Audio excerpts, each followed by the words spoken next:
Hi hello ಎಲ್ಲರಿಗೂ ನಮಸ್ಕಾರ. ಆರ್ಜಿ ನ್ಯೂಸ್ಗೆ ತಮಗೆಲ್ಲ ಸ್ವಾಗತ ಅನ್ಕೊಡ್ತೀನಿ. ನನ್ನ ಇವತ್ತಿನ ವಿಚಾರ ಬಂದು ಮಾತಾಡಕ್ಕೆ ಬಂದಿರೋದು ಸುಪ್ರೀಂ ಕೋರ್ಟಿನ ಮೊನ್ನೆ ಒಂದು ಜಡ್ಜ್ಮೆಂಟ್ ಬಂದಿತ್ತು, ಏನು Harish Rana versus union of India. ಇದ್ರ ಬಗ್ಗೆ ನಾನು ಮಾತಾಡಕ್ಕೆ ಬಂದಿದ್ದೀನಿ.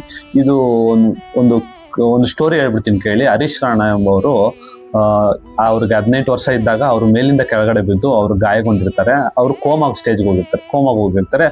ಅವರು ಕೋಮಾ ರಿಕವರಿ ಆಗ್ತಾರೆ ಅಂತ ಅವ್ರ ತಂದೆ ತಾಯಿ 1 ವರ್ಷ ನೋಡ್ತಾರೆ, 2 ವರ್ಷ ನೋಡ್ತಾರೆ, 3 ವರ್ಷ ನೋಡ್ತಾರೆ, ಬಟ್ ರಿಕವರಿ ಆಗಲ್ಲ. ಸುಮಾರು 13 ವರ್ಷಗಳ ಕಾಲ ಅವ್ರ ಮಗನ ಸೇವೆ ಮಾಡಿಕೊಂಡು ಅವ್ರಿಗೆ ಊಟ ತಿನ್ಸ್ಕೊಂಡು ಲಿಟ್ರಲಿ ಅವನ ಬಾಡಿ ಹೆಂಗಾಗಿರುತ್ತೆ ಅಂದ್ರೆ ಉಸಿರು ಇರುತ್ತೆ ಬಟ್ ಬಾಡಿ ಏನು ವರ್ಕ್ ಆಗ್ತಾರಲ್ಲ. ಸೊ ಈ ಕಾರಣಕ್ಕೆ ಅವರ ತಂದೆ ತಾಯಿ ಸುಪ್ರೀಂ ಕೋರ್ಟ್ಗೆ ಒಂದು ಅರ್ಜಿಯನ್ನು ಸಲ್ಲಿಸಿ ನಮ್ಮ ಹುಡುಗನಿಗೆ ದಯಾಮರಣ ಬೇಕು ಅಂತ ದಯಾಮರಣವನ್ನು ತಗೊಂಡು ಸುಪ್ರೀಂ ಕೋರ್ಟ್ ಕೂಲಂಕುಷವಾಗಿ ಎಲ್ಲಾ ಚರ್ಚೆ ಮಾಡಿ ಎಲ್ಲಾ ವಿಚಾರಗಳನ್ನು ತಗೊಂಡು ಏನಾಗಿದೆ ಎತ್ತಾಗಿದೆ ಎಲ್ಲ ವಿಚಾರಣೆ ಮಾಡಿ ಆ ನಂತರ ಅವರು ದಯಾಮರಣವನ್ನು ಅನೌನ್ಸ್ ಮಾಡ್ತಾರೆ. ಸೊ ಈ ಕಾರಣಕ್ಕೆ ಅವನಿಗೆ ಬಂದ್ಬಿಟ್ಟು ಪ್ಯಾಸಿವ್ ದಯಾಮರಣವನ್ನು ಸ್ಯಾಂಕ್ಷನ್ ಮಾಡಿರ್ತಾರೆ. ಪ್ಯಾಸಿವ್ ಅಂದ್ರೆ ಏನು ಅಂದ್ರೆ ನೀವು ಈಗ ಆಕ್ಸಿಜನ್ ತಗೊತಾ ಇರ್ತೀರಾ ಹಾಸ್ಪಿಟ್ಲಿಂದ, ಹಾಗೆ ಮೆಡಿಕೇಶನ್ ತಗೋತಾ ಇರ್ತೀರಾ, ಅದರಿಂದ ಸ್ವಲ್ಪ ರಿಕವರಿ ಆಗ್ತಾನೆ ಅನ್ನೋ ಒಂದು ಕಾನ್ಫಿಡೆನ್ಸ್ ಇರ್ತಲ್ಲ, ಅದನ್ನ ನಿಧಾನಕ್ಕೆ ಅದನ್ನ ಸ್ಲೋ ಡೌನ್ ಮಾಡಿಕೊಂಡು ಆ ಮೆಡಿಸನ್ನ ಕೊಡ್ದಿರ ಅವನ ಜೀವನ ಮುಗಿಸೋದು.